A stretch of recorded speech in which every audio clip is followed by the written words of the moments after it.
வாசித்தளிப்பவர் சுகந்தினி சிவகுமார். முதலில் இலங்கை செய்திகள்.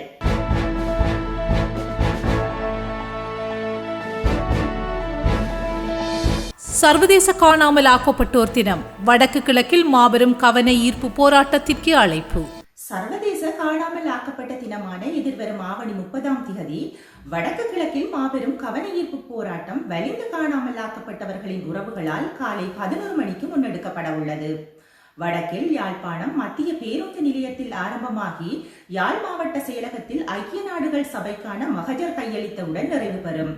அதேபோல் கிழக்கில் மட்டக்களப்பு கல்லடியில் ஆரம்பமாகி காந்தி பூங்கா வரை சென்று ஐக்கிய நாடுகள் சபைக்கான மகஜர் கையளித்தவுடன் நிறைவு பெறும்.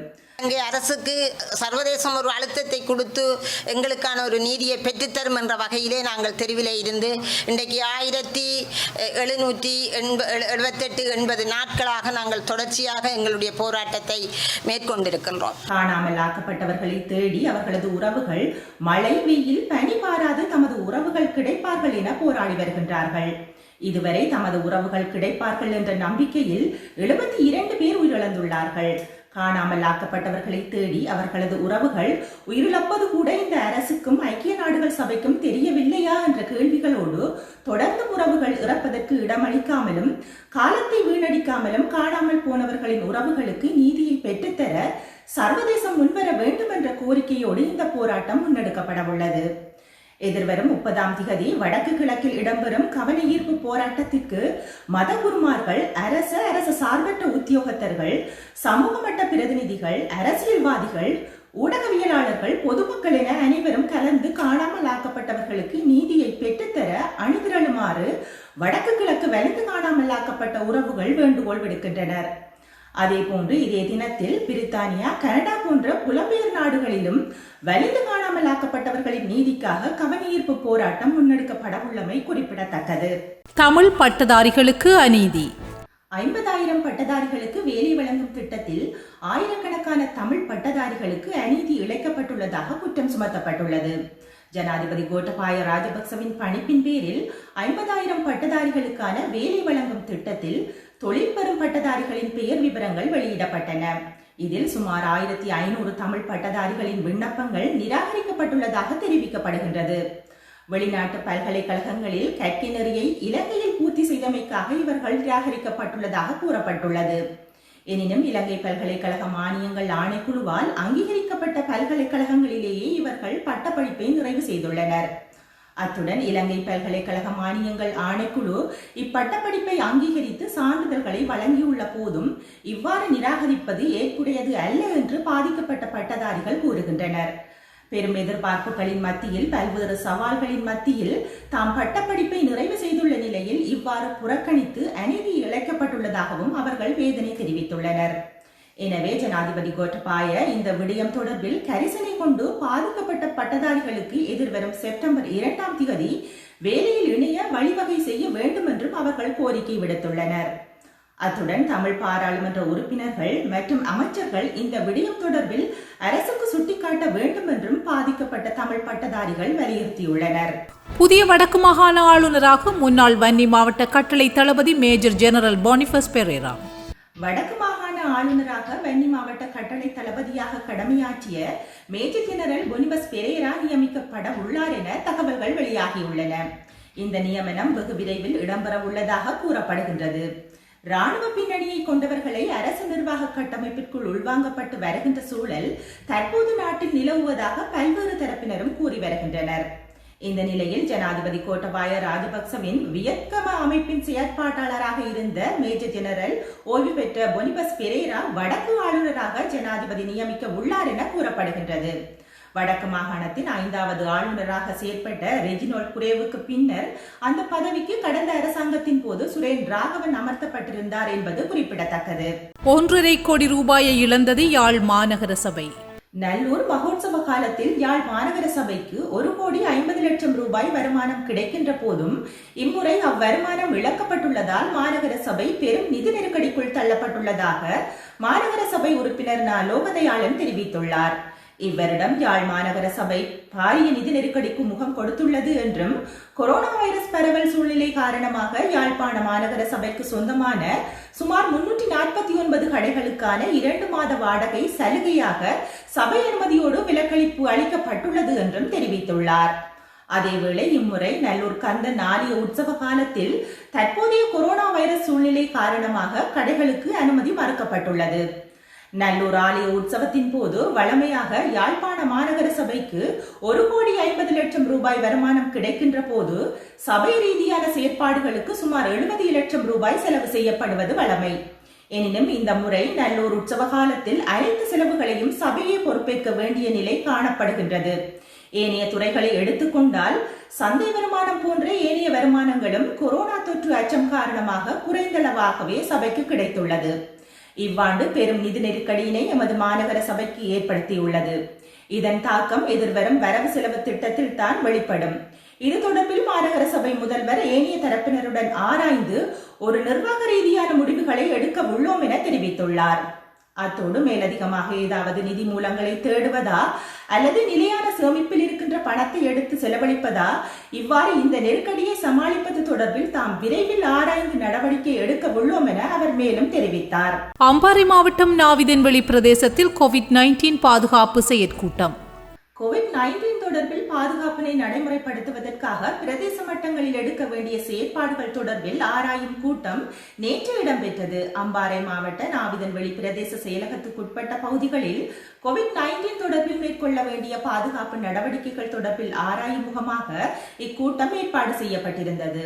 நாவிதன்வெளி பிரதேச செயலாளர் எஸ் ரங்கநாதன் தலைமையில் பிரதேச செயலக கூட்ட மண்டபத்தில் இக்கூட்டம் நடைபெற்றதுடன் உதவி பிரதேச செயலாளர் என் நவநீதராஜா, நாவிதன்வெளி பிரதேச செயலக பிரதி திட்டமிடல் பணிப்பாளர் திருமதி ஆர் லதாகரன், நாவிதன்வெளி சுகாதார வைத்திய அதிகாரி டாக்டர் ஜே மதன், சவளக்கடை சமூக சேவை சுற்றுச்சூழல் பொறுப்பதிகாரி எம்.ஏ. முனிஸ், மத்திய முகாமை சமூக சேவை பிரிவு பொறுப்பதிகாரி பி.ஜி. ரத்னசிறி, நாவிதன்வெளி பிரதேச சபை உத்தியோகத்தர், பொது சுகாதார பரிசோதகர் உள்ளிட்டோர் கலந்து கொண்டு தத்தமது கருத்துக்களை முன்வைத்தனர்.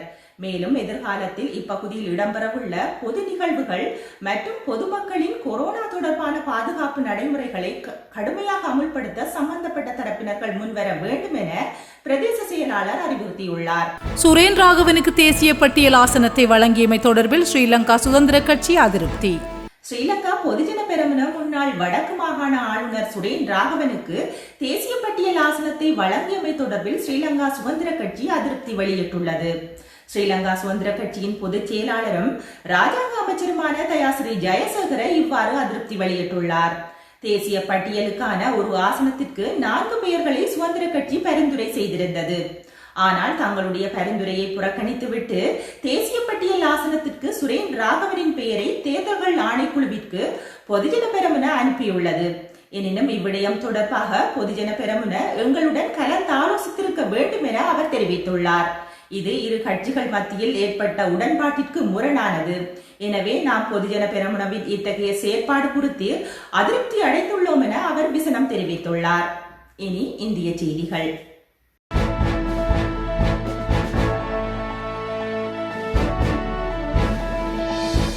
நளினியை புழல் சிறைக்கு மாற்ற கோரிய வழக்கிற்கு பதிலளிக்க சென்னை உயர்நீதிமன்றம் உத்தரவு. வேலூர் சிறையில் உள்ள நளினியை சென்னை புழல் சிறைக்கு மாற்ற கோரி அவரின் தாய் தொடர்ந்த வழக்கில் தமிழக அரசு பதிலளிக்க சென்னை உயர்நீதிமன்றம் உத்தரவிட்டுள்ளது. ராஜீவ்காந்தி கொலை வழக்கில் நளினி வேலூரில் உள்ள பெண்கள் சிறையில் ஆயுள் தண்டனை அனுபவித்து வருகின்றார். இந்நிலையில் அவரது தாயார் பத்மா சென்னை உயர்நீதிமன்றத்தில் மனு தாக்கல் செய்துள்ளார். அந்த மனுவில் வேலூர் சிறையில் உள்ள நளினியை சென்னை புழல் சிறைக்கு மாற்ற கோரிக்கை விடுத்துள்ளார். மேலும் தனக்கு 80 வயதாகும் நிலையில் தன் மகளை வேலூருக்கு சென்று பார்த்து வருவதில் சிரமம் இருப்பதாக அந்த மனுவில் அவர் குறிப்பிட்டுள்ளார். பேரறிவாளனுக்கு 90 நாட்கள் பரோல் கேட்டு கொடுத்த மனு நிராகரிப்பு. பேரறிவாளனுக்கு 90 நாட்கள் பரோல் கேட்டு கொடுத்த மனு ஜூலை 27ஆம் தேதியே நிராகரிக்கப்பட்டு விட்டது என்று சிறைத்துறை தகவல் தெரிவித்துள்ளது. ராஜீவ்காந்தி கொலை வழக்கில் கைதாகி பேரறிவாளன், ரோபர்ட் டயஸ், நளினி, முருகன் உள்ளிட்ட 7 பேர் கைது செய்யப்பட்டு வேலூர் மத்திய சிறையில் அடைக்கப்பட்டனர். இதில் நளினி வேலூர் பெண்கள் சிறையிலும் அவரது கணவன் முருகன் ஆண்கள் சிறையிலும் அடைக்கப்பட்டுள்ளனர். 28 ஆண்டுகளாக சிறையில் இருக்கும் தங்களை விடுவிக்க வேண்டும் என கோரிக்கை விடுத்து வருகின்றனர். இதனிடையே தந்தையின் உடல்நிலையை காரணம் காட்டி அடிக்கடி பேரறிவாளர் பரோலில் வெளியே வந்து கொண்டிருந்த நிலையில் முருகனும் நளினியும் விடுவிக்க கோரி போராட்டம் நடத்தி வந்தனர். எழுவரின் விடுதலை தொடர்பாக ஆளுநர் முடிவெடுக்கலாம் என நீதிமன்றம் உத்தரவிட்டும் இவர்களை சிறையிலிருந்து விடுவிப்பது தொடர்பாக எந்த முடிவும் எடுக்கப்படவில்லை. கடந்த சில நாட்களுக்கு முன்னர் பேரறிவாளனின் தாயார் அற்புதம்மாள் பேரறிவாளனுக்கு 90 நாட்கள் பரோல் கேட்டு உயர் நீதிமன்றத்தில் மனு தாக்கல் செய்திருந்தார். அந்த மனுவை விசாரித்த நீதிபதிகள் பேரறிவாளன் பரோல் குறித்து சிறைத்துறை பதில் அளிக்க வேண்டும் என உத்தரவிட்டிருந்தனர். இந்த நிலையில் இன்று மீண்டும் அந்த வழக்கு விசாரணை நடந்தபோது பேரறிவாளனின் பரோல் மனு நிராகரிக்கப்பட்டு விட்டதாக சிறைத்துறை தரப்பில் தெரிவிக்கப்பட்டுள்ளது. ஜூலை 27ஆம் தேதியே பரோல் மனு நிராகரிக்கப்பட்டு விட்டதாகவும் சிறைத்துறை தெரிவித்துள்ளது. தண்டனை நிறுத்தி வைப்பு விதிகளில் பரோல் என்ற வார்த்தையே இல்லை என்றும் விடுப்பு மட்டுமே வழங்க சிறை விதிகள் வகை செய்கிறது. மேலும் ஏற்கனவே விடுப்பு பெற்று 2 ஆண்டுகளுக்கு பிறகே விடுப்பு வழங்க முடியும் என்று சிறைத்துறை தெரிவித்துள்ளது. தொடர்வது உலகச் செய்திகள்.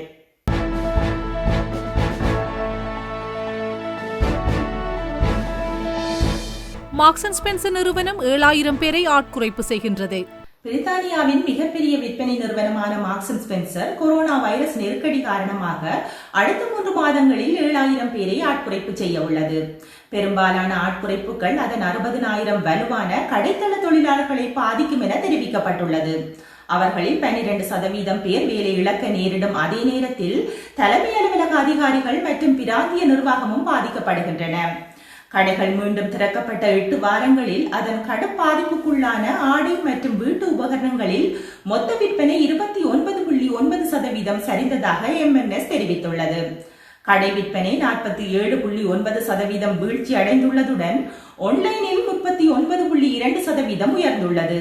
மேலும் கடந்த 13 வாரங்களில் உணவு விற்பனை 2.5% அதிகரித்துள்ளது. ஆன்லைன் மற்றும் வீட்டு விநியோகங்கள் வலுவாக இருந்த போதிலும் ஆடை மற்றும் வீட்டுப் பொருட்களின் விற்பனை 2019ஆம் ஆண்டை விட குறைவாக இருந்ததாக நிறுவனம் கூறுகின்றது. ஆட்குறைப்பு செய்யப்படுபவர்களில் குறிப்பிடத்தக்க வீதம் அதன் பணியாளர்களில் 10 ஒரு பகுதியினர், தன்னார்வலர்கள், பணி நீக்கம் மற்றும் முன்கூட்டியே ஓய்வு பெற்றவர்களும் என்று MNS தெரிவித்துள்ளது. ஜப்பானில் 2ஆம் உலக போருக்கு பின்னர் மிக மோசமான பொருளாதார சரிவு. பொருளாதார வலிமையில் உலகின் 3வது பெரிய நாடான ஜப்பானின் பொருளாதாரம் 2ஆம் உலக போருக்கு பின்னர் மிக மோசமான சரிவை சந்தித்துள்ளது. COVID-19 நோய் தொற்று முடக்க நிலை காரணமாக நுகர்வு மற்றும் வர்த்தகம் குறைந்ததே இதற்கு காரணம் என அரசு வெளியிட்டுள்ள புள்ளி விவரம் தெரிவிக்கின்றன. ஜப்பான் பொருளாதாரமானது ஏப்ரல் மற்றும் ஜூன் இடையிலான 2வது காலாண்டில் இந்த சரிவை கண்டுள்ளது. இது குறித்து அமைச்சரவை அலுவலகம் வெளியிட்ட அறிக்கையில் ஜப்பானின் மொத்த உள்நாட்டு உற்பத்தி GPD 2வது காலாண்டில் 7.8% சரிந்துள்ளதாக தெரிவிக்கப்பட்டுள்ளது. இந்த சரிவானது 2ஆம் உலக போருக்கு பின்னர் ஏற்பட்டுள்ள மோசமான சரிவு என ஜப்பான் ஊடகங்கள் தெரிவித்துள்ளன. ஆனால் ஒப்பிட்டு பார்க்கக்கூடிய புள்ளிவிவர தகவல்கள் 1980ஆம் ஆண்டில் இருந்துதான் உள்ளன என அரசு தெரிவித்துள்ளது. அந்த வகையில் முந்தைய மோசமான சரிவானது 2008 தொடக்கம் 2009ஆம் ஆண்டு சர்வதேச நிதி நெருக்கடியின் போது ஏற்பட்டது. ஏப்ரல் மற்றும் ஜூன் காலகட்டத்தில் ஜப்பானின் ஏற்றுமதியானது ஆண்டு வீதத்தில் 56% குறைந்தது. அதேவேளையில் தனியார் நுகர்வானது ஆண்டு வீதத்தில் கிட்டத்தட்ட 29% குறைந்தது. இத்துடன் மெய்வெளியின் செய்திகள் நிறைவு பெற்றன. தொடர்ந்தும் மெய்வெளி நிகழ்ச்சிகளோடு இணைந்திருங்கள். நன்றி, வணக்கம்.